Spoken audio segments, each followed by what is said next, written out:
Many people understandably associate firearms with violence and bloodshed, and because decent people don't want violence and bloodshed, many instinctively dislike or fear firearms and support so-called gun control, based on the assumption that outlawing firearms would mean reducing violence and bloodshed. In reality, this is not at all the case. Saying, I don't want a firearm because I don't want violence and bloodshed is no more rational than saying, I don't want an airbag because I don't want to crash. Of course, the reason people want airbags is not because they're eager to crash, but because they understand that in the unfortunate event that they do get into a serious accident, having an airbag is very likely to reduce human pain and suffering. And so it is with firearms.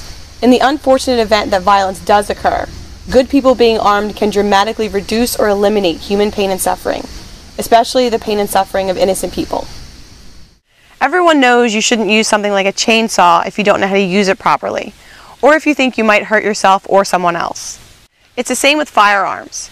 If you don't feel comfortable with them, or you think you may hurt yourself or someone else, either don't have one or learn to use one properly.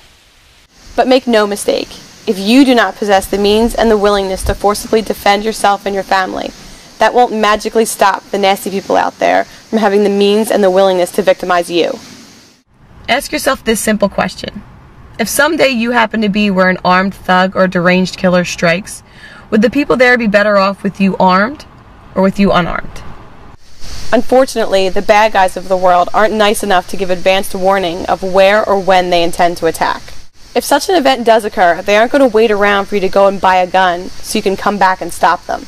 You will either prepare ahead of time or you won't be prepared. Do you put your seatbelt on only when you're about to have an accident? Or is it better to wear it all the time, even if you won't actually need it the vast majority of the time? Now, some politicians and pundits accuse those who support an individual's right to keep and bear arms of wanting violence to occur. You have to wonder, would the same politicians and pundits also accuse people who wear seatbelts of wanting to crash?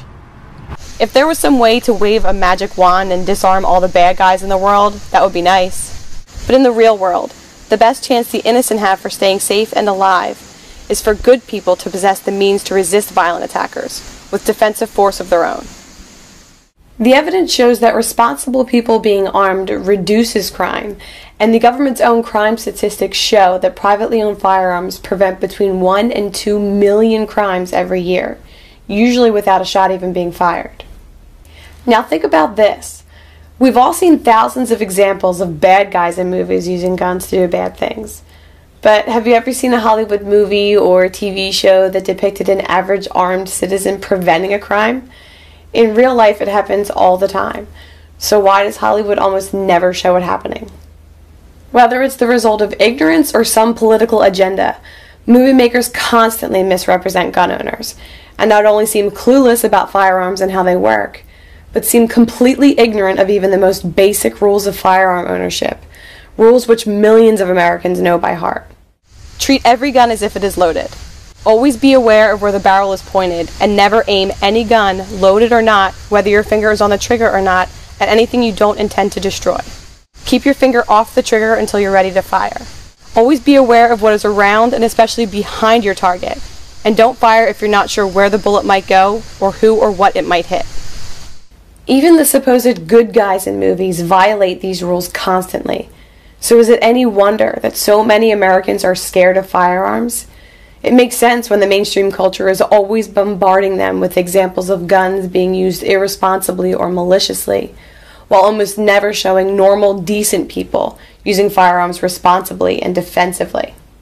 And unlike movie makers, politicians obviously cannot plead ignorance to the crime statistics of their own agencies.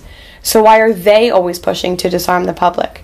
Why all the emotionalism and cries about saving the children from people who know full well that the danger to innocent people increases when the good people are disarmed?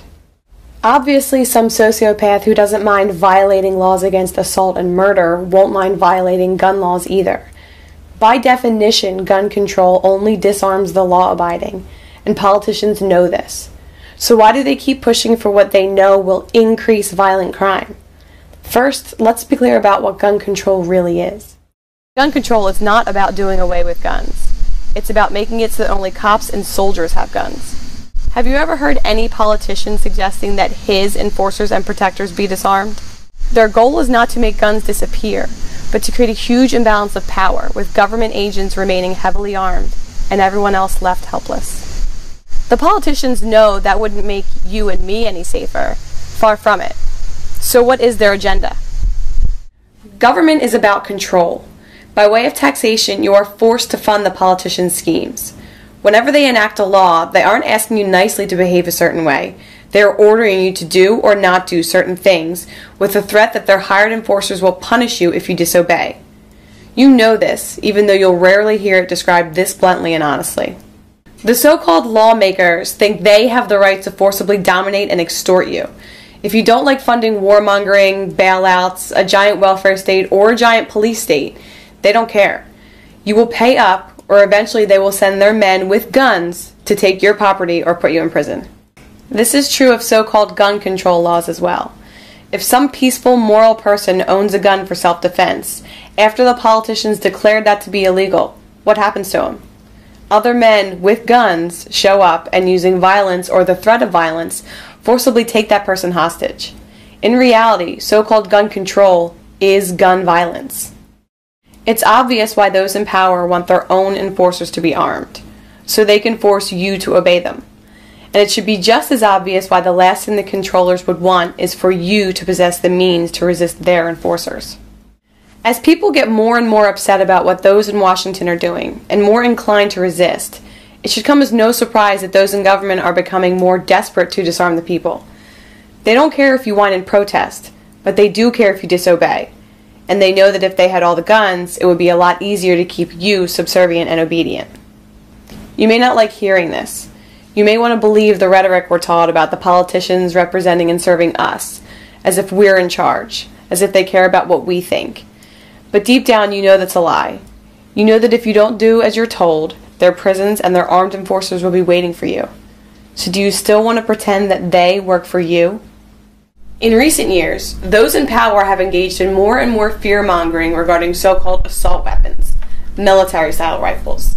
What you won't hear from the politicians, but what the government's own crime statistics show, is that such weapons are used in only a tiny percentage of crimes. So why do the politicians focus on them so much? Such firearms are not at all ideal for the common criminal, since they are expensive, unwieldy, and difficult to conceal, which is why the common criminals hardly ever use them. However, such weapons are ideal for a very different purpose: resisting government. And that is why politicians despise and fear them. They aren't worried about the common criminal who might victimize you. They're worried about you having the means to resist their attempts to control you. If you doubt this, take a look at how some in government have recently been characterizing people as potential terrorists, merely for objecting to high taxation, or opposing gun control, or protesting other authoritarian power grabs. In short, if you value freedom, then those who think it's their place to dominate and control you view you as the enemy.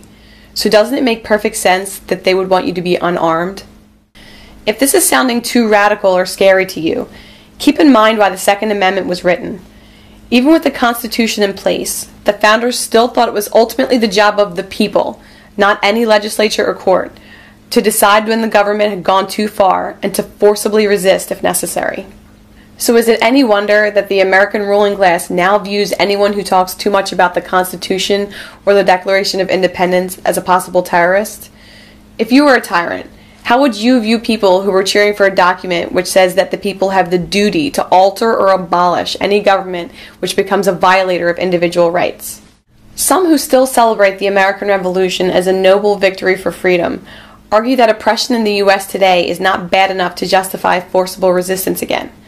But by any objective measure, what the United States ruling class is inflicting upon the American people now is far worse than anything King George ever did. Taxation levels 10 times higher and far more intrusive and unavoidable than they were before the Revolution. Government bureaucracies, regulators, and enforcers interfering in people's lives in 1,000 ways that the British Crown never even dreamed of back then. Yet Americans still celebrate the 4th of July, while making excuses for why today they wouldn't dream of disobeying the ruling class. Many will insist that as long as we have a constitution, and as long as we're allowed to protest, and especially as long as we're allowed to vote, there will never be a need for people to resort to outright resistance. Unfortunately, history shows that such an opinion is completely misguided. When Mao Zedong was in power in communist China, heading the most murderous regime in history, the people had a constitution, which said they had the right to protest and petition and allowed them to vote. When Joseph Stalin was in power in Soviet Russia, heading the second most murderous regime in history, the people had a constitution, which said they had the right to protest and petition and allowed them to vote. When the Nazi Party was elected into power in Germany, the people had a constitution, which said they had the right to protest and petition and allowed them to vote. Today, in North Korea, one of the most brutal, oppressive regimes on the planet, the people still have a constitution, which says they have the right to protest and petition and allows them to vote. What all those other constitutions did not include, however, was the right of the people to be armed. The lesson to be learned here is that constitutions and words on paper do not stop tyranny. Being allowed to protest and vote does not stop tyranny. So what does? Patrick Henry, who gave the famous "Give me liberty or give me death" speech, answers that question, saying that when it comes to liberty, nothing will preserve it but downright force, adding that whenever you give up that force, you are ruined. Interestingly, the three worst mass murderers in history seem to agree. Mao Zedong declared that the Communist Party must command all the guns. That way no guns can ever be used to command the party.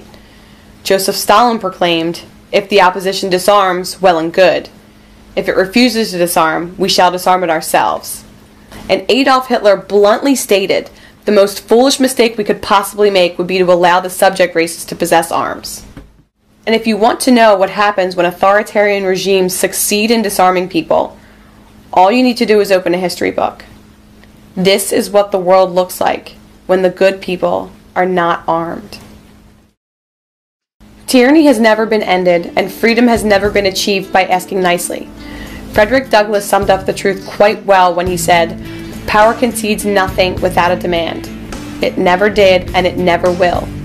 Find out just what the people will submit to, and you have found out the exact amount of injustice and wrong which will be imposed upon them. And these will continue until they are resisted, with either words or blows, or with both.